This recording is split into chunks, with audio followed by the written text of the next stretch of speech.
Abebembezi ba district ya Mitoma basimire President Yoweri Kaguta Museveni ahabo kwiyaho umushoro gwabire n'ugusharwa hamagoba guzasako zabire nezikora ekintu cyaresere sako zatunguka. Chairman wa board abo kweta waiver hata umushoro gwe kama basakozi mu Uganda bakatera umurango wa president ngwe mushoro yaza kumara usakozi kandi bashanga president niwe yatandikire sakozi. So mwene hate kibakozire bwanyuma yo kumitinga president yabikiriza yabugana forum yabo yabugana leadership ya sakozi mu Uganda. Mitoma People's Development Trust Sako Richard Masco agizirengo hati bank yongire kuhanguha kandi nguhati nebija no kwikumundembo nka Kampala. Aba members okugumizamu bakahigwa okubasa updatinga accounts zabo umuzoni zabo nkokuzire ngombera zabo kandi ukumizamu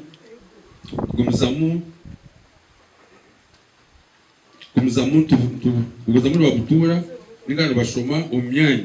yakwesa kubera akatare karungi akokushubura ebye sente na munonga umutawuni umurembo rwa Kampala umwe rembo ruhango urwambara nation tondera kuchikora ngo satisfying no twakora decision yo kugira ngo tugereze na interest rate tugiye aza 10% tugiyeka 27. Orukura kachiko kuchondoze mukore ya Sako Serian Tumwesije hashabire ba memba ba Sako eji okongera hamegabo ba turya billion 3 n'ekicweka eki kimanyisa ngu Sako nekora amagoba mingi kukira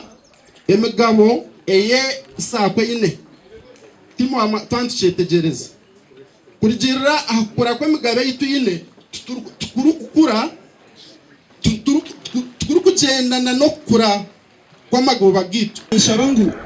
aho ba members aho kwambenda kugarura sente zabeze stwantu kambeza dividends kuzikarura mu kisho ya capital akagira ati 100% ziye sente zanje kwere ngo bire miliyoni 3 nanyenda zikarire kahi aha shares zanje nani nyenda ngu to developing hakantu koku abakuru recapitalizing abakazikarira kwaraiza kuzikarira 100% mubahuka bonus kayitu ningisima munonga abo kugira ngo iyo netwara buryomo nitwara buryomo ya mbere use tuyigurira mu accounts warira mu zaroni AGM yitu ya 25